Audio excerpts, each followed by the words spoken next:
for joining us.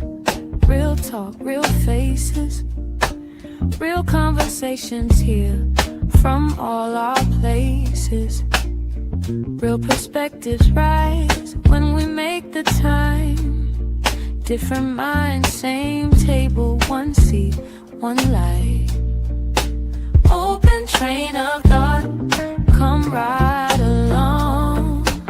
Open train of thought, we keep it on strong. Open train of thought, where voices belong. Open train of thought. Welcome to the conversation.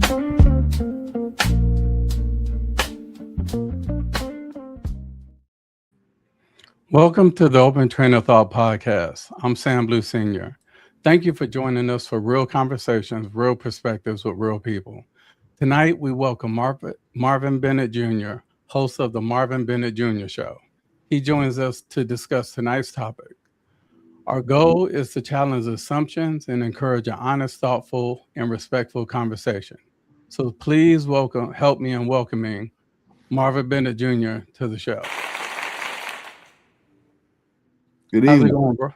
Hey, what's good, man? I'm doing another blessed day, man. I appreciate that. I really appreciate you taking the time and joining us tonight. And I hope that we cover a lot of things that a lot of the listeners and viewers on YouTube, Twitch, and Facebook, would like to just ask that you just comment any questions you have for our guest panelists, and we'll try to get to those as we see them in the comments. Is there anything you'd like to just tell the viewers about yourself? Man, no, I'm just a regular dude. You know what I'm saying? My name is Marvin Bennett, by way of Newark, New Jersey, representing, living in North Carolina. Congratulations to my Knicks. We still celebrating our NBA championship in first one in 53 years. But, other than that, I'm just a father, friend, here for everybody. You know what I'm saying? I love to have a conversation. And thank you for having me on your show as well. Oh, I appreciate that. Before we get started, I'm going to go ahead and play the disclaimer just so we're covered, legally. We don't want to get sued by nobody. So let me play the disclaimer real quick and we'll get started. This podcast is for informational and entertainment purposes only. Views expressed are those of the host and guest and do not represent any organizations. Discussions on politics, policies, and current events are based on opinions and available information, which may change. This podcast does not provide professional advice, so listeners should research and verify information independently.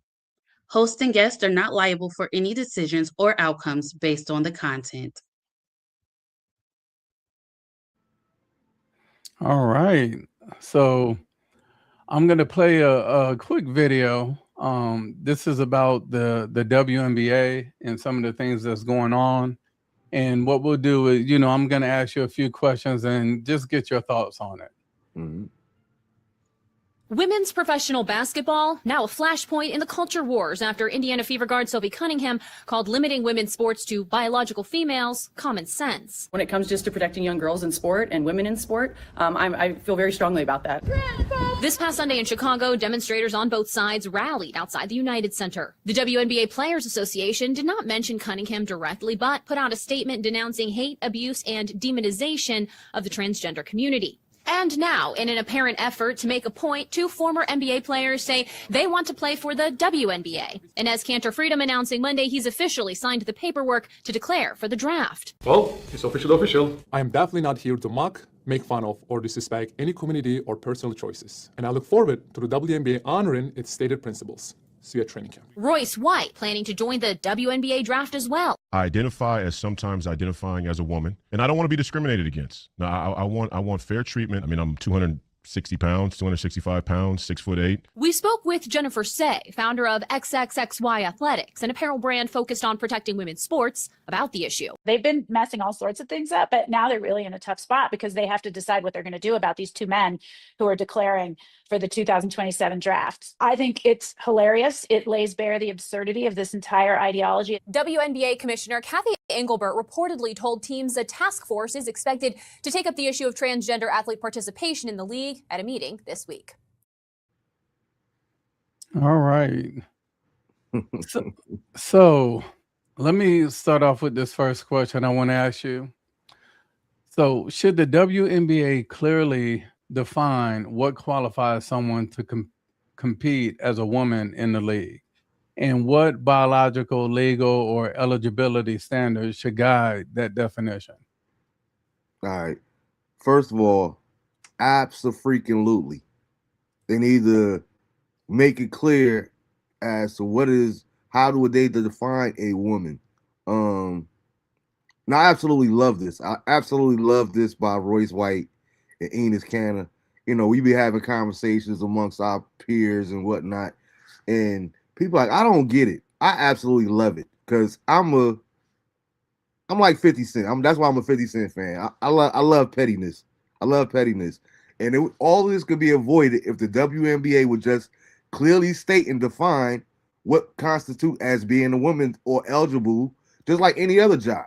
You know what I mean? When you fill out an application, it's clear these are your responsibilities, these are your duties. Either you apply for the job or you don't. You know what I mean? I don't understand what makes it so complicated because they want to be so sensitive to all these different variations. You know what I mean? To say, well, we don't want to ostracize anybody. Well, what that does is now you create this unnecessary backlash because you don't want to clearly define. You don't want to stand on principle. But absolutely, they should, in my opinion, especially when it comes to sports in general, right? I don't care, and let's be clear before I get taken out of context, I respect anybody's right to do whatever they want to do, live their life however they want to live. Like the old saying goes, what you eat don't make me poop. you know what I mean? So at the end of the day, however, you got to identify whatever you want to. Having said that, I would like to identify as a billionaire. But my bank statement doesn't agree with that. You know what I mean? I think that for me personally, when it comes to all sports across the board, it doesn't matter what you identify as. What does your birth certificate classify you as? You know what I mean? And that's how you move accordingly. You know what I mean? You can do whatever after the fact, and we're not going to ostracize you. But when you're talking about competition, let's be clear. Men are not better than women, but we are clearly different.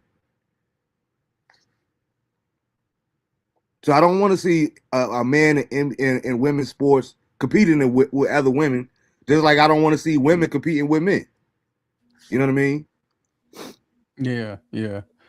So based off what you just said, and then I'm going to ask you this, get your answer, and then I'm going to offer, some of my personal opinion.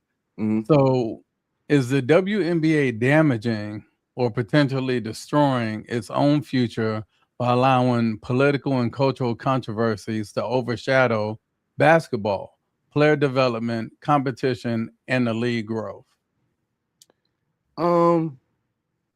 Destroying out, I wouldn't be so clear, or I'm not so sure that they would be destroying the image, so to speak. However, I did see a friend post this literally last week, and he said, mark my words, this will be the beginning of the end of the WNBA. Now, having said that, I'm not a person that really partakes in the NBA. I don't really I don't watch them at all. So I don't really know about it. In the early days, I was a big Liberty fan, and I went to the Liberty first game at MSG. I was a big supporter of it. And I'm all for women's sports. I have nothing against the WNBA. It's just not my cup of tea. You know what I mean, so to speak. Having said that, though, I do believe that I'm not sure, but I think that it can be, because like I said, with this whole Royce White situation, Enos Cantor, I love what they're doing. You know, put the pressure on them to define what classifies as a woman. You know what I mean?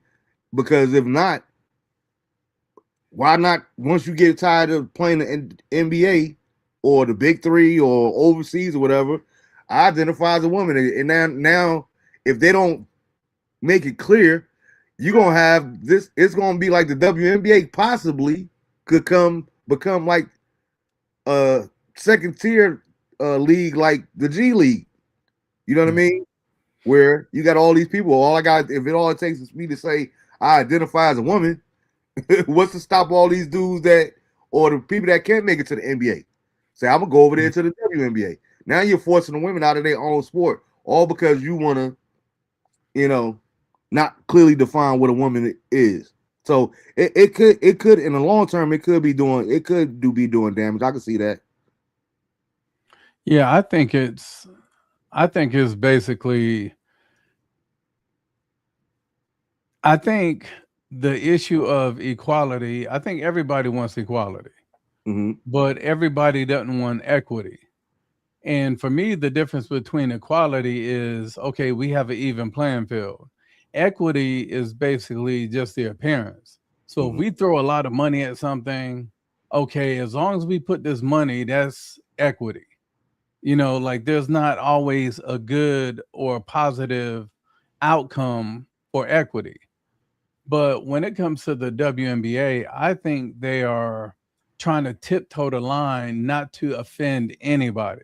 And it kind of seems to me like they turn every little thing, like, I'm not sure if you've watched WNBA highlights, but literally the highlights for the entire league will take up the same amount of time that one NBA game takes up.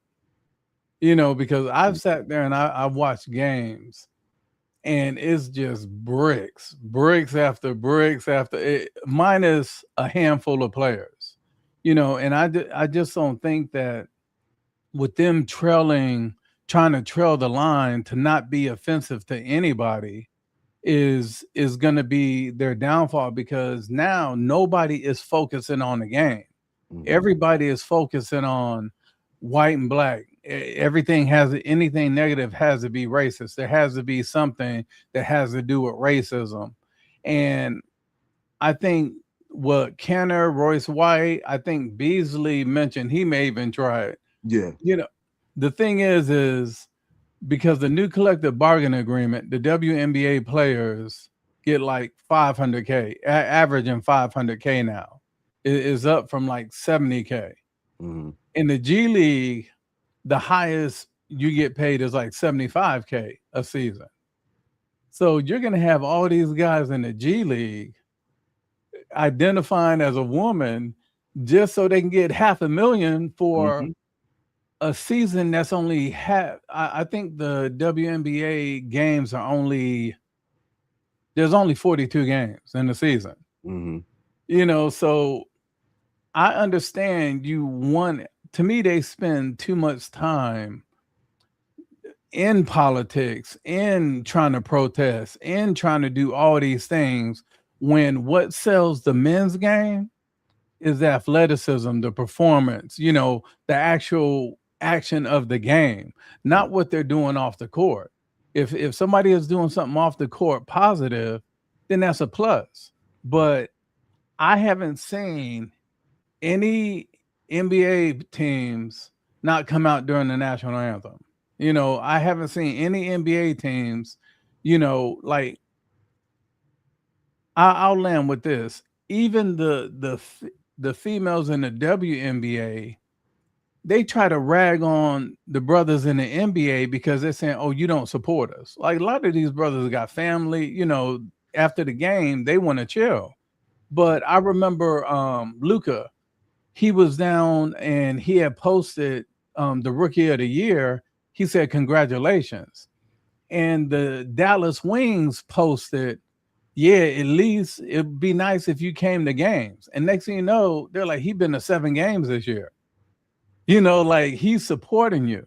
I look at Kyrie Irving during COVID. Kyrie Irving gave a few million of his salary to pay the WNBA players, you know, who weren't playing. And when all that stuff came out with Kyrie about the, you know, the COVID shot and stuff like that, no WNBA players came to his rescue, you know, to take up for him. Nobody. And now all this stuff is coming out like he was right, you know, but nobody is saying I'm sorry. But I just think that it's the players themselves that have put more. They have put more on the ownership. They have put more on everything else outside of the game. Let me ask you this real quick before we move on. Do you think that they, as an NBA player or franchise, and your city has a sister league team representative, do you think that you should be obligated to support the WNBA as an NBA player? Well, the thing is, they do. They've been for almost 30 years, you know, since the WNBA came, and then I think it went away. Like, it did so bad, they were losing so much money because it wasn't a sound business decision that they had shut it down, and then they restarted it like 5 years after that. You know, because I remember we went to Charlotte Sting games, you know, and they shut down, I think it was 2009. But we was going there in like 2005, 2006, and basically you go there, the game was free. You just show up, and they was handing out like $20, $25 concession vouchers. So everybody was going to the games because they got these free vouchers. But women are basically 51% of the population. If women supported the WNBA, they would sell out every game. And they wouldn't sell out in them little coliseums. They would sell out the biggest arenas, but women aren't even supporting the WNBA. Everybody that I know goes to a WNBA game. They only go to the game because they know personally one of the players on one of the teams, or they just want to mark it on their bucket list. Okay, I went to a game. Now I can put it on my social media and say I support women. And that's literally the only people I know that go to games. The ones that go, they don't pay for the tickets. They're given the tickets. You know, if you're given the tickets, you're not supporting. You know, like if you start a business, I'm not supporting you if I ask you for a discount. You know, I'm wanting, you know, if I pay you in full, okay, I'm supporting, you know, I'm supporting Marvin. But yeah, I just think it's going to continue to go downhill. I mean, I look at like the referees are horrific in the WNBA. And I'm talking every game I see, the plays, the calls that are missed, like blatant.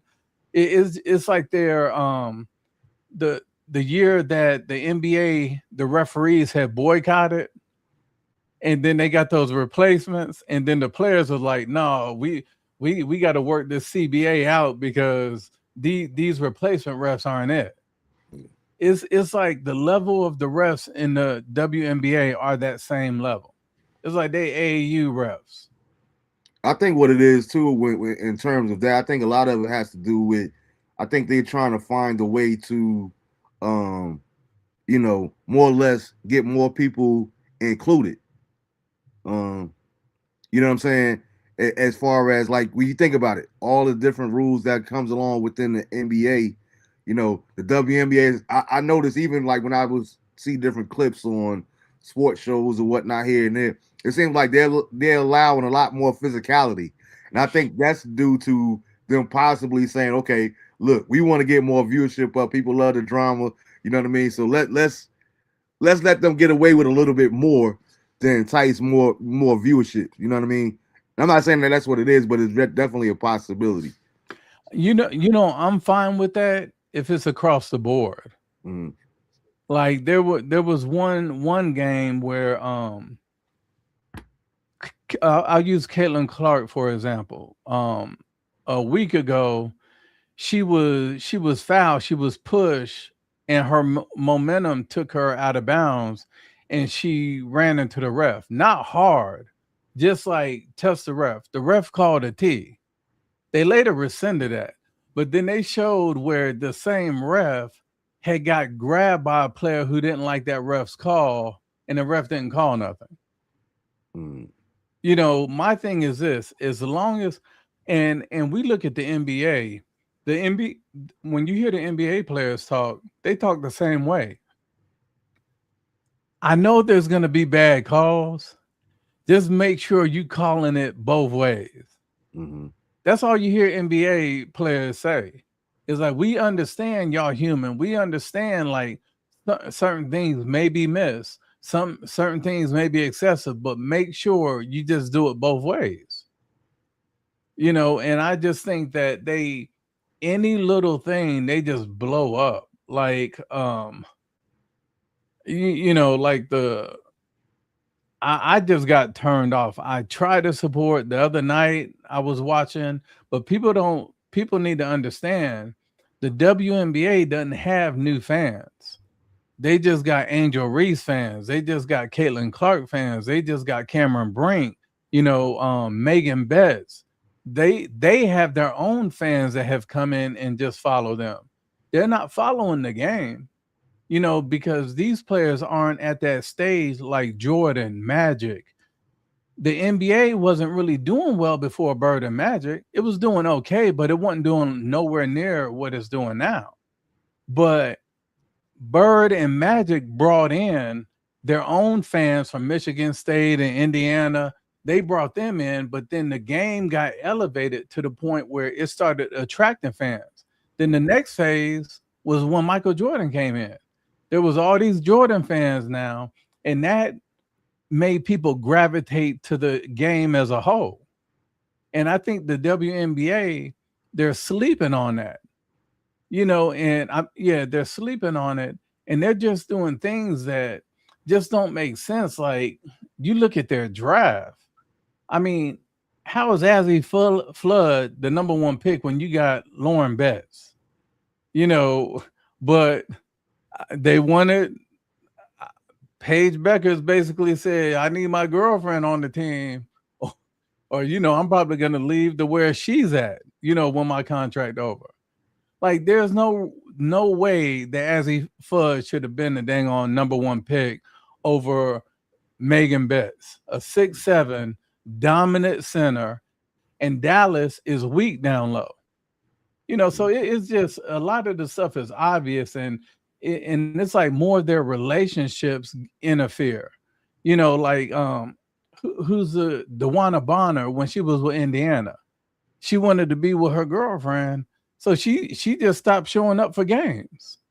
You know, then they basically just cut her, and then she ended up playing, you know, with Alyssa Thomas, her girlfriend. You know, so I just think like they allow they allow so much off the court stuff to overshadow their actual game. Yeah. You agree or disagree with that?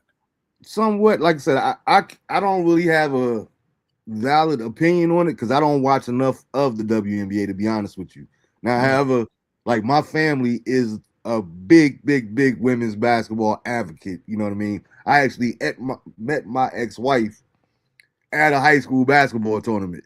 You know what I mean? Because she played high school basketball. So my support for women's basketball goes way back. You know what I mean? Yeah. However, as a matter of fact, my youngest son, he'll be going to the Dallas Wings game next year. So shout out to my son Elisha. He actually travels to see, you know, the WNBA players, and it's a big sport of the game. However, tell me if this is true or false. A lot of those teams that he going to support, does he personally know players on that team? Absolutely, he do. So is he supporting that team, or is he supporting the players that, you know, that he know real well? Actually, is a little of both. Like, he could get tickets for free, but he actually pays for his ticket. He pays for his own airfare, you know, to get out there to actually show support. So it's not like he just, let me go to this game because I got some free tickets. You know what I mean? Even though he could, he's so much of an advocate of women's basketball. He said, no, I appreciate it, but get that to a kid that need it. I come out of my own pockets.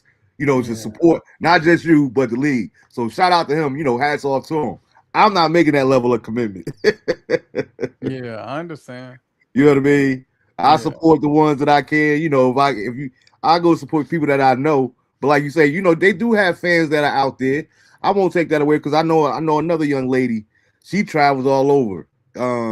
And she don't even know these people personally. But 1 week she's in Atlanta for a game. She might go up to Cleveland. Like, she's a big supporter. So they definitely have fans, but it's just like, don't make me feel bad. You know what I mean? Because I'm not into what you're into. You know what I mean? Don't try to guilt trip me into, oh, well, you just hating on women's basketball. No, that's not the case. I was flipping through the channels the other night, right? And I looked, I'm like, I can't believe this is real. So I actually called my brother to ask him to turn to ESPN2 to make sure that I wasn't tripping. They had something called something about some stairs where they're lubricating the stairs, and you gotta try to get up to the top of the stairs. Like, this is on ESPN2, prime time, and I'm like, who came up with this? Like, nobody wants to see this. I don't want to see pickleball on TV. I don't want to see, you know what I mean? But it doesn't mean that I'm hating on it either, because I don't care about it. We don't see nobody advocating for cricket in the United States. Yeah. You know what I mean? Yeah, definitely. So is the WNBA walking a thin line between protecting its business and supporting its players? And when political activism conflicts with fans, like there's something where I think there's a mother and daughter that's about to sue because security had them cover up their.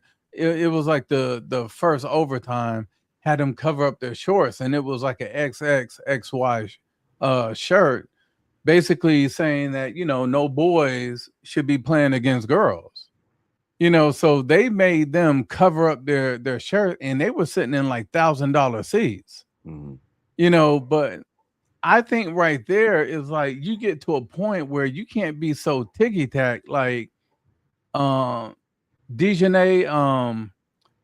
the other night, like she fouled somebody, and something happened, and the fan was like, "Yeah, that's why y'all got blown out by Indiana or something." So she goes to the refs and then security to have the guy removed. Now he courtside.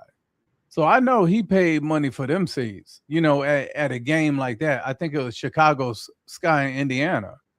And he came right back in because they're like, when they looked at the film, the replay, he all he did was say like brick, keep shooting bricks.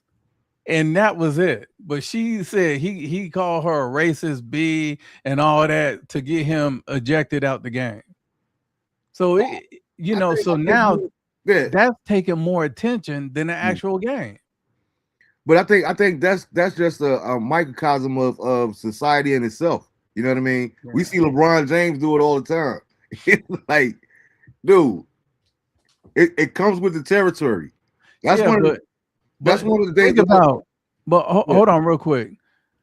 That hat you wearing, one of the biggest. Who is the biggest heckler in NBA history? Spike Lee. Mm-hmm. Look how he used to go after Jordan. Look how he used to go after Reggie Miller. Look how he used to get in his face. The players now, when I see LeBron saying, "Oh, he said I suck," or he insulted me, he needs to get out the game. Like this new league, not even WNBA, NBA, it's come to the point to where everything is about feelings. Like, and that's what I was saying. That's it's just, to me, is an example of society as a whole. We talk about these different. Everybody needs to feel included. All these participation trophies, so to speak. Well, I got a ribbon and all this here. I remember my son playing in a basketball tournament, and the lady out there, the lady was literally in the stand. I'm not making this up. This is a true life story. She said, "Yeah, this is my baby," and this here and that there. Yo, Sam, the boy was out there on the court with church shoes on. He didn't even have sneakers on. He had actual hard bottom church shoes on. And she wanted him to get the same recognition as the star player on the team, and I'm like, no, we got to stop this. But I think that's the way society is, even outside of sports. Everything is so conducive to protecting everybody's feelings. Everybody has a right to feel. We don't want to hurt anyone's feelings. We want to be sensitive to everyone's needs, and it's like it's making us soft as a people. Period.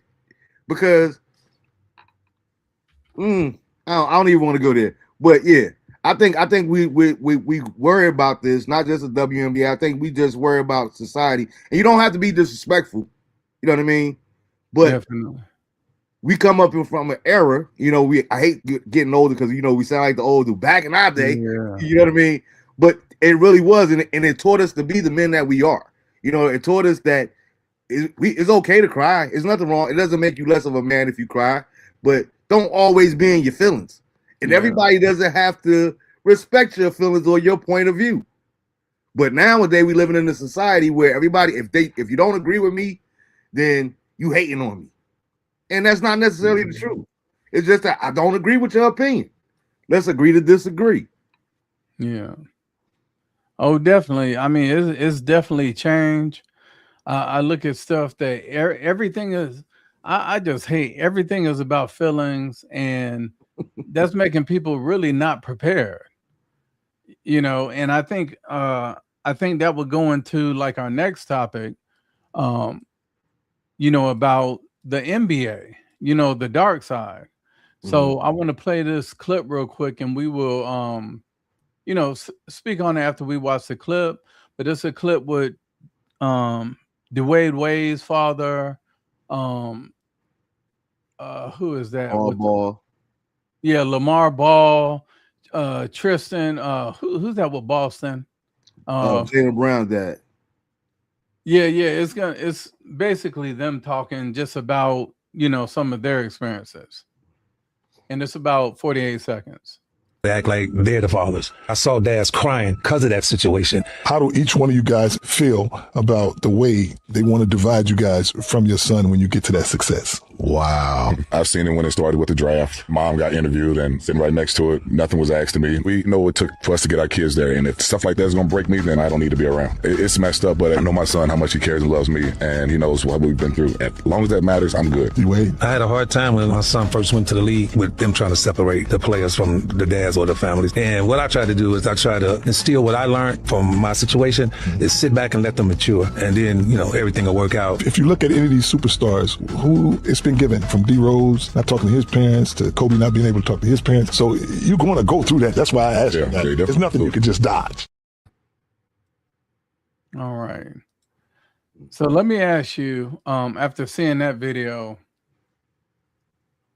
why do so many professional basketball stories emphasize the athlete's mother while giving less attention to the father, even when the father was actively involved? Well, first, let me start by saying shout out to all the dads out there, especially the active dads. This isn't something new, right? But I do think that is intentional. I think that is done intentionally. I don't think that it's I think that is definitely premeditated. What is the reasoning for it? I'm not sure. I'm not sure what the reasoning is. But it's definitely something that's not new and it's been taking place for a while.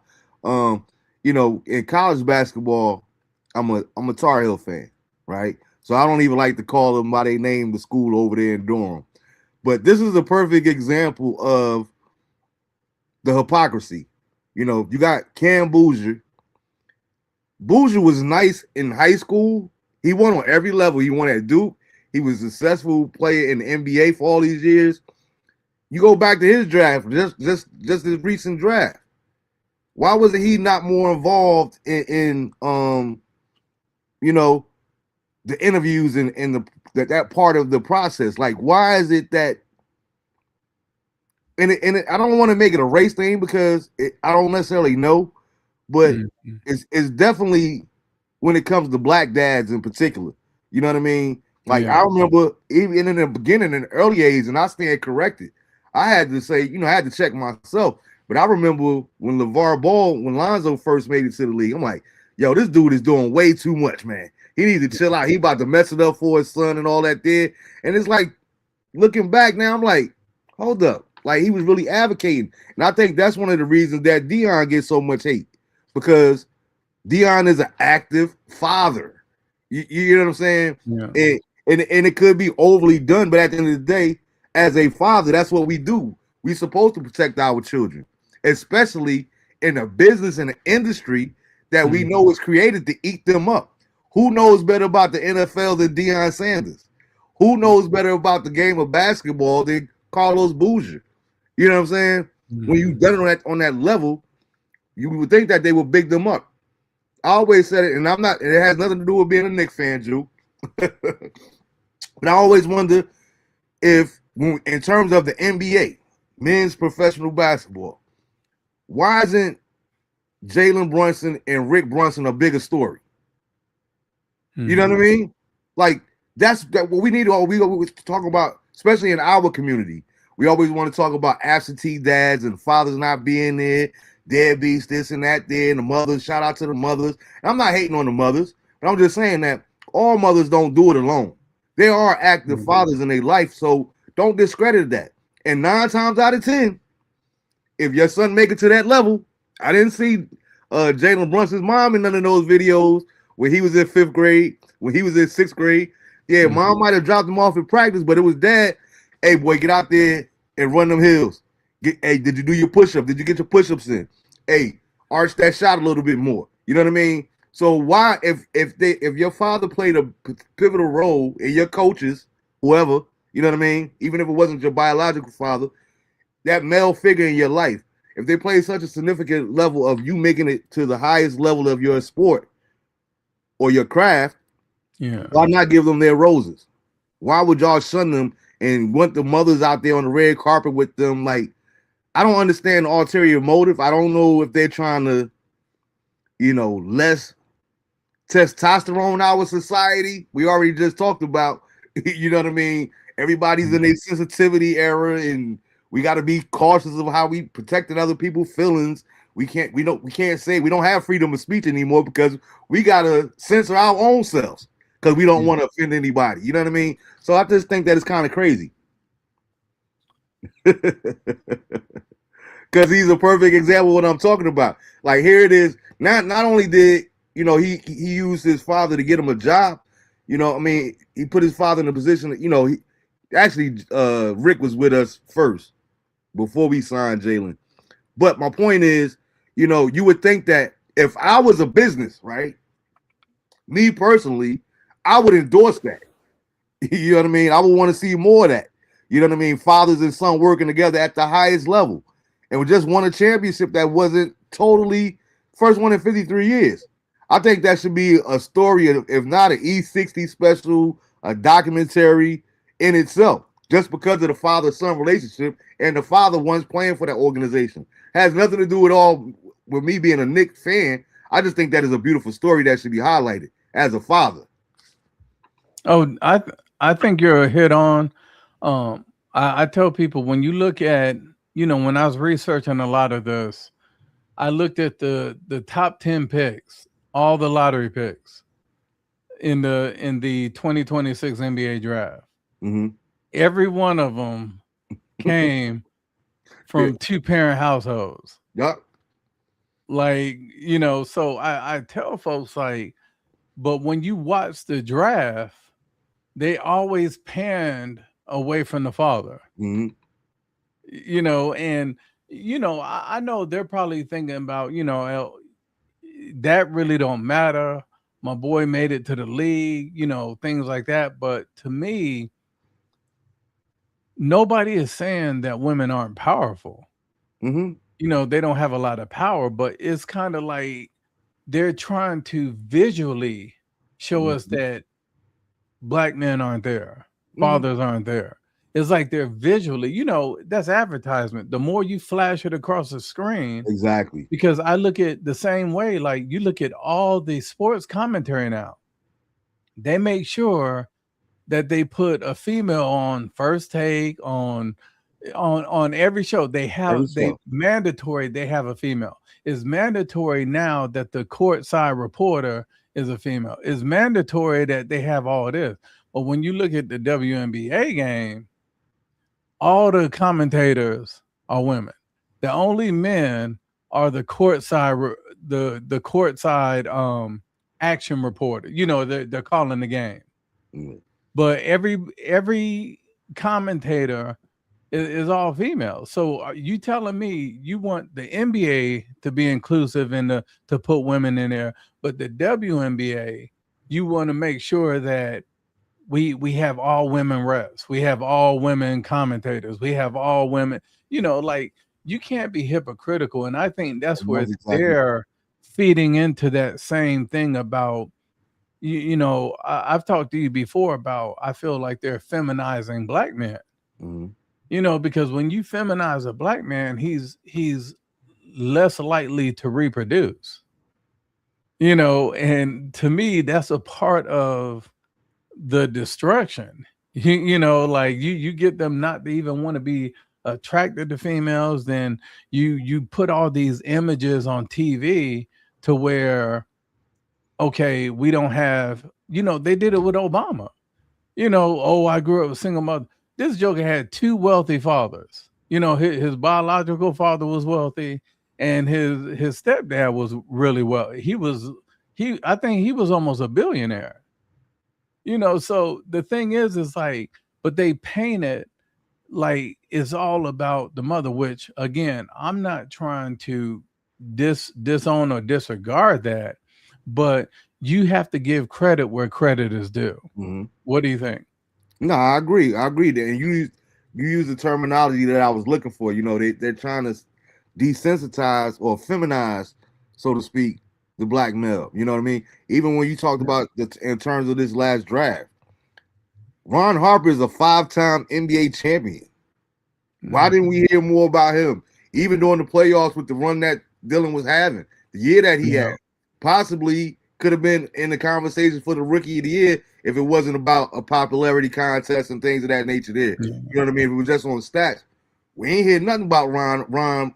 And like I said, he's a 5-time NBA champion. Yeah. So he knows what it is.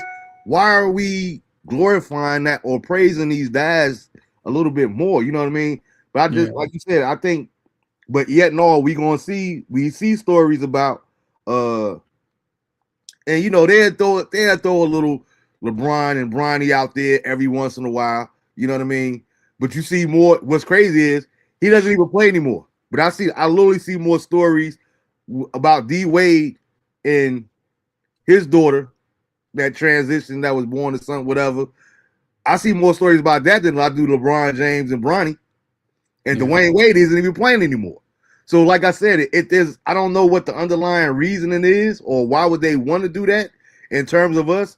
You know, that's not part of the night's discussion, but we all know why Planned Parenthood was created. Is this another tool with the NBA being so populated with African Americans? You know, and now it's to the point where, you know, you got people from overseas coming. You don't see them trying that with them. You don't see the, you know what I mean? Because it's a whole different culture over there. They not sustaining that. I laugh. I was having a conversation about the Joker. You know, Joker. One reason I like the Joker so much is because he just want to play basketball. And he want to go home. I remember the year that Denver won the championship. He's like, "What you mean? We gotta go to the parade." Hey, I got horses. I'm about to go back. He want to race horses. Yeah. I'm going back to my country. I ain't with all this fanfare that, you know, it's not as we're so commercialized in America. You know what I mean? Yeah. You want the glitz and the glamour and this here and that, the accolades and everything that comes along with it. Where at the end of the day, what is your core? What is your character? What does your principles say about you? As opposed to what happens when the applause stops? What happens when you don't get the championship ring? Are you still committed to the sport? And those, you know, that just different thing there, the underlying, the being that you are. So I think that they're told a lot where we as black men in particular, we have to be that much more vigilant because we see the agenda that they're trying to push on our youth, I think we have to be counterproductive in making sure that, you know, we're getting involved with like yourself. You're training people, you're working out. I seen I didn't even know that you know him, but I seen where my boy Danny had shouted you out for working with his son. You know what I mean? Yeah, since Amir was fourth grader. Yeah.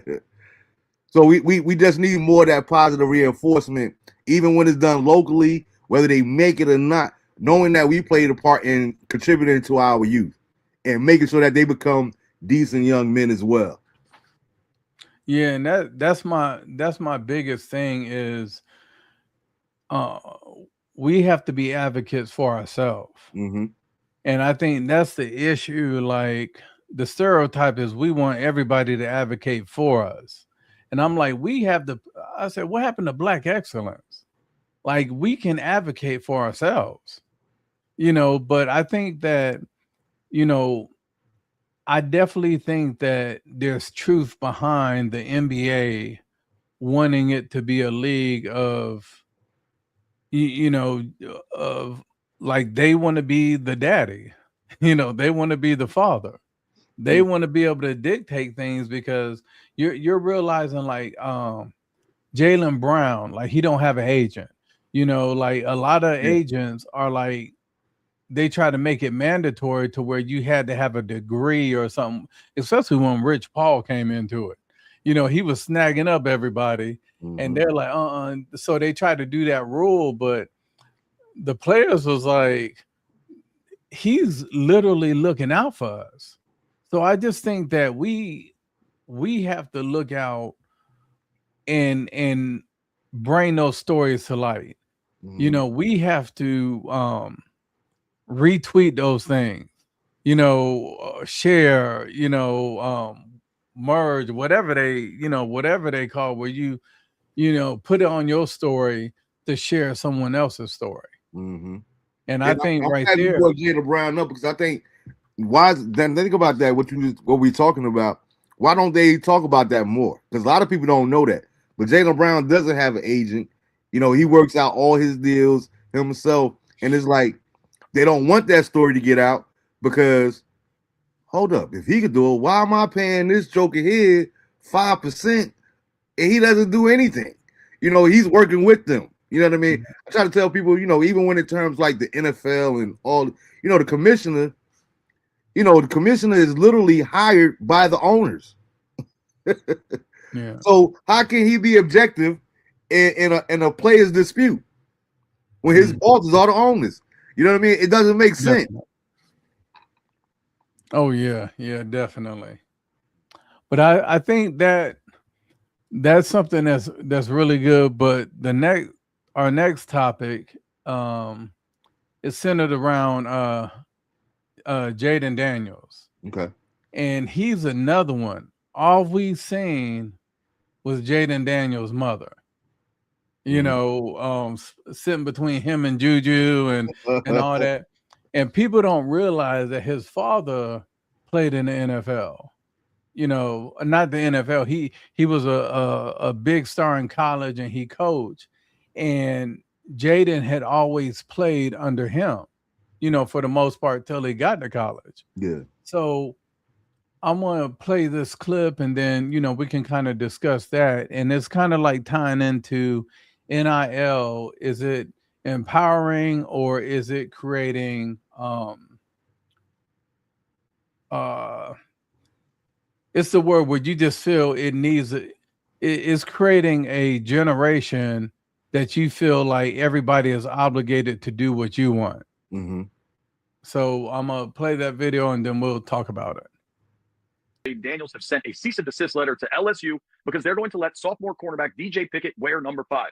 Daniels famously wore number 5 when he played at LSU and won a Heisman Trophy there. And basically the ask is not that LSU can't let this sophomore wear number 5, but that they'd like LSU to stop using Jaden Daniels' name, image, and likeness going forward. I have no idea the legalities of this case, but it does open a lot of interesting doors. College football has changed so dramatically with the introduction of NIL, which pays players to use their name, image, and likeness while they play for those teams.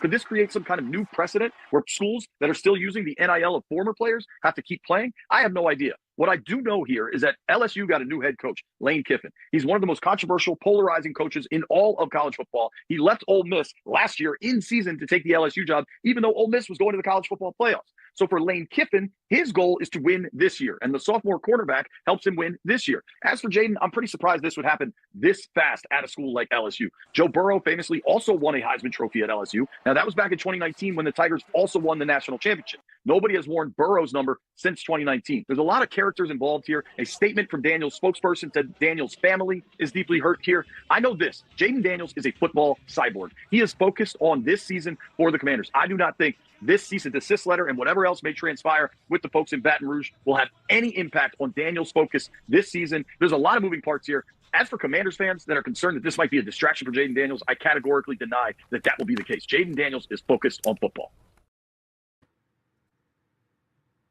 All right.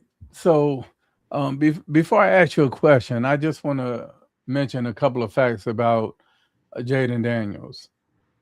He played, I believe, three seasons at Arizona State, Mm-hmm.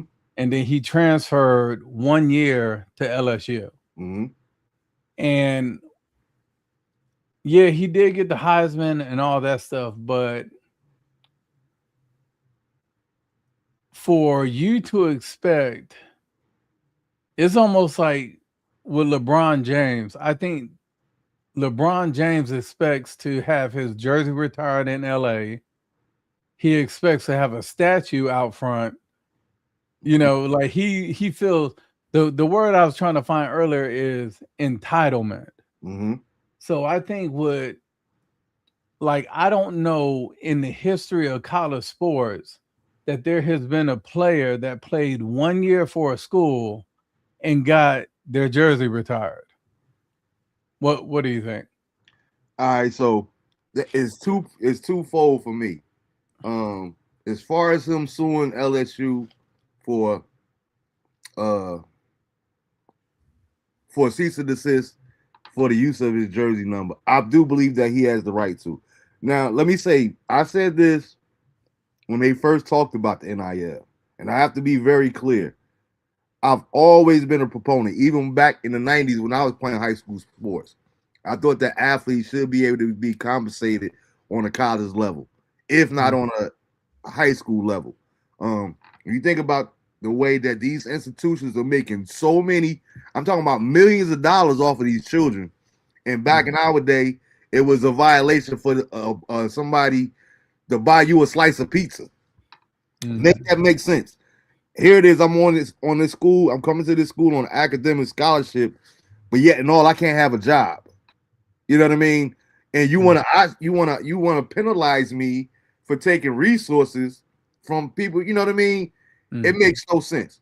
However, I did say that when NIL first became a thing, I said it's just a matter of time before it gets out of control, because there's no way to monitor it.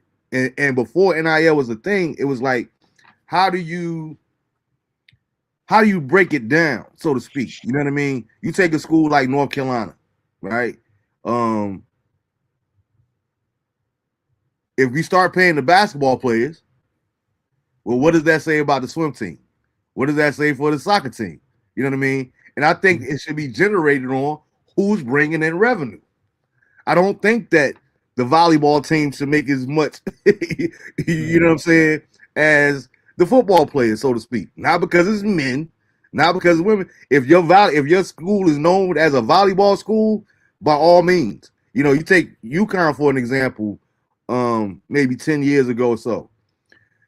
Yeah. I would have had no problem with UConn women making way more money than the UConn men's basketball team, because UConn women's basketball was generating the revenue. However, I think it's hypocritical and almost asinine that you would ask a school to not use your name, image, and likeness after you only played there for a year. Now, his reasoning, I disagree with. The principle of it, I do believe so, because it's just like, you know, you take us in the regular workplace. Once we sign that contract to get hired or whatever, our obligations and our duties, once we're no longer with that company, guess what? Your ID don't work, your badge, you don't get the security points anymore. You know what I mean? You don't get paid. So the same way that they can't profit off of me, I shouldn't be able to profit off of them. You know what I mean? Once I'm, gone, so to speak. I don't think that it should be for perpetuity. Like I remember a cat that I knew that actually played for Carolina. He showed me like his scholarship that got offered. And back then, before the NIL, it says that we own your name, image, and likeness to infinity. It's literally in writing. This is back during the day where they was able to make money off these college games, but you couldn't get nothing. You couldn't get nothing for your jersey sales. You couldn't get nothing from the college games. That's why I shout out to the old Banner brothers back then, way back then. Starting almost I compared it almost like Kurt Flood. Somebody has to be the one to pave the way that everybody else could benefit from. And I think those people get lost in the sauce, so to speak, as far as context. But I think it's egregious that he would even ask them. And people say, well, yeah, because they know, people that know me personally know I'm all about black rights and all that there. Racism is a real thing, but it doesn't mean that I hate white people and nothing like that there. But the difference is I don't think that he has a leg to stand on, because the different things that I've seen too, they always bring up Joe Burrow. The difference is Joe Burrow went undefeated and won a national championship. So I understand Joe Burrow, who not want nobody, or LSU for honoring the fact that he like I said, he played there. Jaden Daniels went there for 1 year. Yeah. Like, other than Colorado with Travis and we know that was all about Deion and Shador. You know what I mean? Nobody should be getting, especially at an institution like LSU.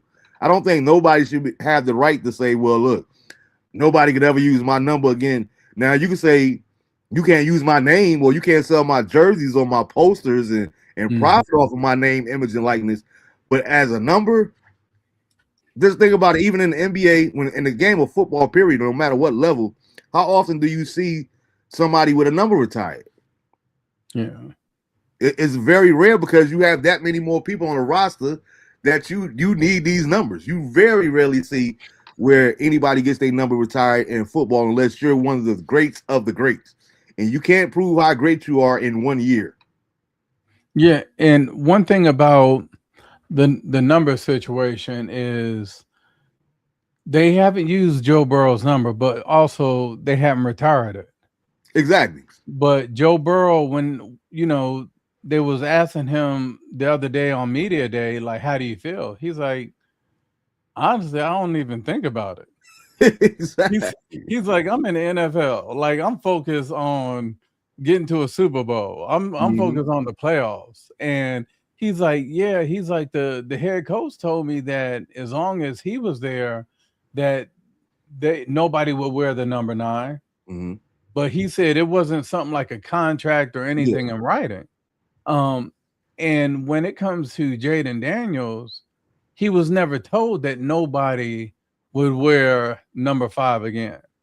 He was just, they said, okay, thank you, and the cease and desist it wasn't for the number, because you can't put a cease and desist on the number, because now, because there's so many players, a lot of times on the team, there's more than one player wearing a number. Absolutely.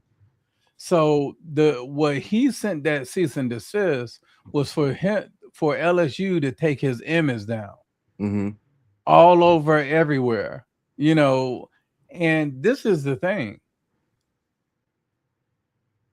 To me, he dumb for saying that, because when you remove him from LSU, where he won a Heisman at and all that stuff, you now remove his image. Guess what's going to happen? Them LSU people are going to forget about him. So that's actually going to take money out of his pocket. I think it's way too, I agree, because I think it's way too early in his career. And why does these even matter? And let me ask you this.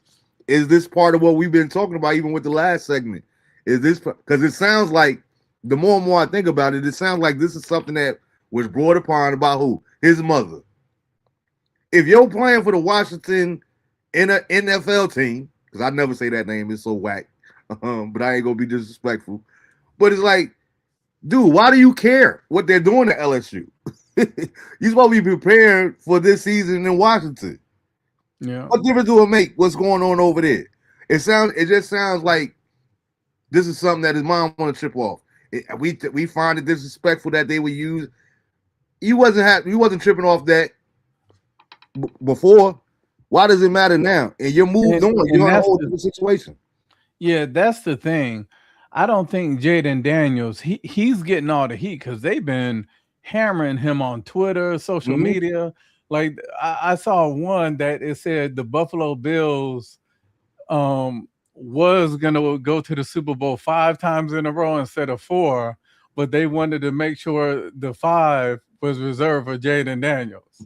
You know, and I'm sitting here like he is being slammed, but I think this is a situation where he has to have the conversation with his mother. Like, hey, like you're doing too much. It wasn't that big. Like we're making millions, like literally making millions. And you see his father is really active. You know, he's always coached him and all that. And I know the parents wasn't married, but they were like in a long time relationship.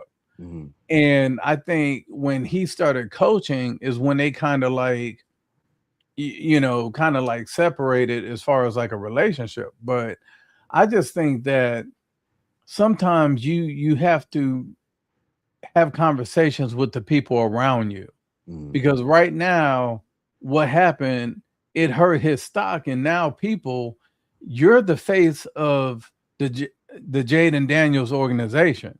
You're the face of it. So it don't matter if your PR person do this, your manager do this, anything that they do negative falls on him. Yep. Because you're the face. So I think that's one thing that he needs to and you know what? They probably already had him and his mom probably already had that conversation. You know, but of course, well, she my mother. What am I gonna do? How am I tell my mom? Like, dude, that's what you got to do. It's called tough love. Yeah, like it's one thing is like, at the end of the day, what's the difference between $3 million and $3.2 million? Is when you get up that high, $200,000 ain't really that. That's something you can finesse the tax code and write off. But I just think that he needs to. I think it needs to be a lesson to a lot of parents, like coming through the ranks now, about to go off to college.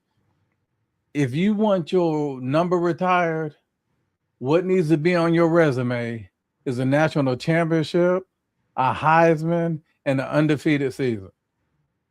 Unless you do something like Travis Hunter did. Play both sides, more snaps than anybody, and you literally change the football team. Shador, I like Shador, but ain't no way his number should have been retired. I agree. Like you never won a bowl game. Like it's just certain things, but that's for another situation. I know his father is nobody's gonna advocate. Just like LeVar Ball says, people try to dog out LeVar Ball. He had 3 sons that played in the NBA. They may not have had long storied careers, but he still got his 3 boys to the NBA. And didn't care how we felt about it. And the last time I've seen something like that happen, what was that player back in the days? Rick Barry? He had Brent Berry. He had what's the son that won the slam dunk contest? Yeah, Rick. You had Brett.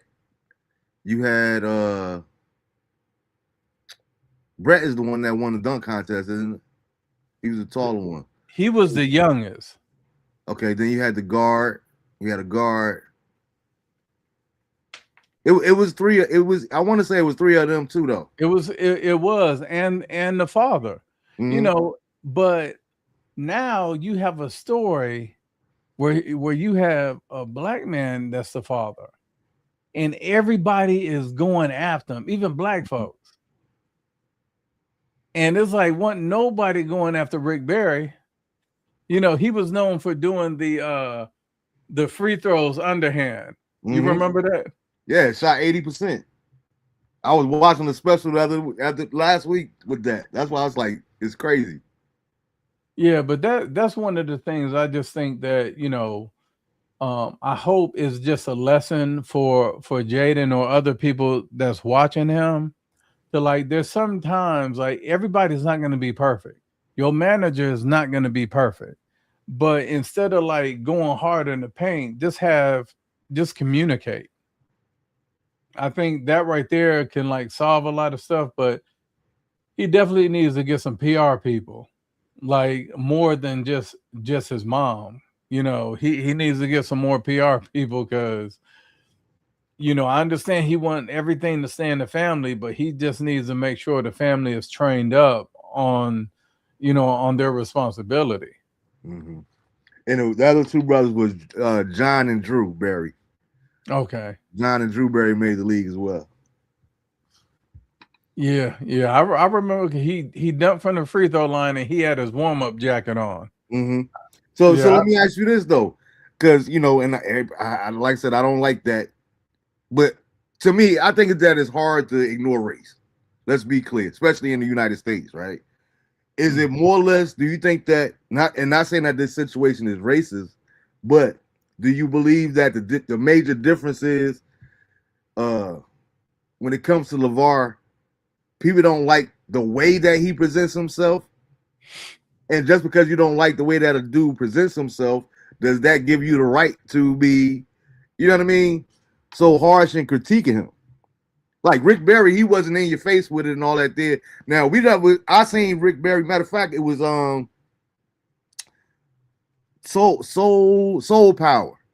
It's a documentary that Dr. J did real good that came on Prime, and Rick Barry was talking about the ABA and his relationships and all that kind of stuff there, and and from when I seen it, from just seeing that depiction of Rick Barry was hands-on too. Like Rick Barry carried himself like what us, but it wasn't not overly popularized because the public didn't see that side of him. Where LeVar Ball is in your face. We have social media now. Back when Rick Barry was there, he never had email. So I think with that, because I used to watch Ball in the Family. I love watching it. I love how they interact. I love how they snap at each other, all those things. But sometimes we just have to, we have to look at the main goal. His goal was to hype his boys up, to make everybody dissect his boys, their game. And he did his job. Yeah, mission accomplished. Shaquille O'Neal, I think his son didn't get drafted, but did he play with any teams? Nah, well, I think he made it to the G League at one time. He made one of the summer leagues, but I haven't seen him signing anywhere. Or matter of fact, I think Shaq got him a job with Reebok now on their board of whatever. I know Shaq had posted a conversation he had with his son, and he was like, you know what? You don't have to have basketball to be successful. Exactly. He's like, you have this great mind, a business mind, and he's like, that's why I busted my butt and missed all those birthday parties and all that, so you wouldn't have to do that. And he's like, you got all your, like, you can have some businesses and I can finance the businesses, because now they talking about he's trying to on the group to in the group that's getting a majority stake of the Lakers, so he doing this thing. So he's setting, some kids got to realize when your parents lay a certain foundation, like take it, it's only going to make your life easy. But I just appreciate, like, I don't hear the men. That's a podcast, the clip that I played earlier. That's a podcast with the fathers talking. Yeah. So it was basically locker room talk. But out in public, outside of them just being in that locker room, you're not going to hear them complaining about being overshadowed by the NBA.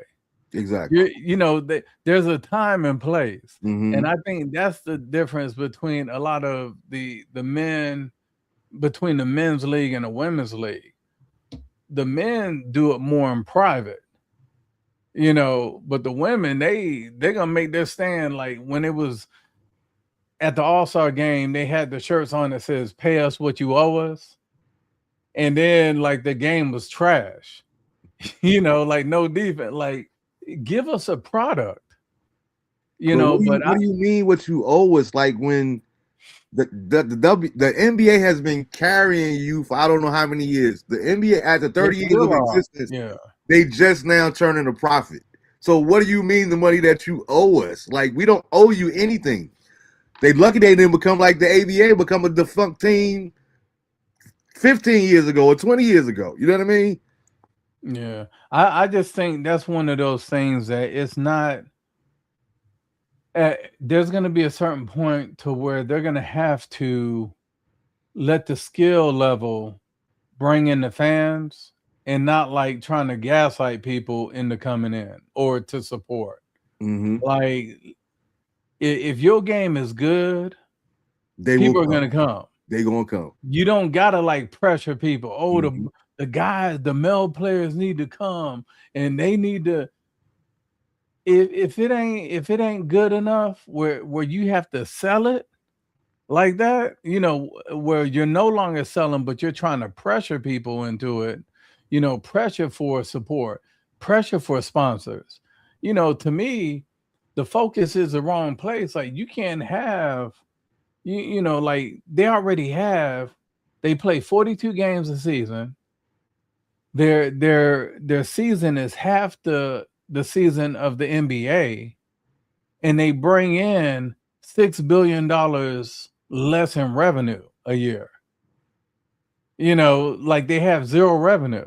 And then when I hear some of the WNBA players talking about, well, we don't expect to get paid what the men pay. We just want the same revenue share that they have. And they're like, y'all don't have any revenue. And then when last year, when they was about to start creating revenue, that got eaten up by the private planes. That's the thing. Like they're spending money that's not even made yet. Exactly. Yeah. Like they said it's going to cost $25 million to have for you guys to fly private, and they was only above water like 12 million. You know, so it was going to be the first year they had a profit, but those private planes did it. Now they're demanding to stay in better hotels and stuff, which is going to cost more. They're demanding to have to play in the arenas that the men play in, but you're halfway filling the Coliseum that you at now. Mm-hmm. You know, the only games that get a high crowd is them dang on games with Caitlin Clark, Flau'jae Johnson. She brings a lot of people. Reese, Angel Reese, she brings some people, but they're not WNBA fans. It's their fans, you know, that followed them from college. So I just think that the WNBA, they're not taking advantage of what's in front of them, and they're trying to, like, the women was bragging about the collective bargaining agreement, and they literally, for 6 months, the deal that they signed wasn't no better. Matter of fact, it was worse, because they said, okay, yeah, we're making this money, but then in the collective bargaining agreement, it's going from 42 games to 57, and your paying increase. You locked it in for 8 years.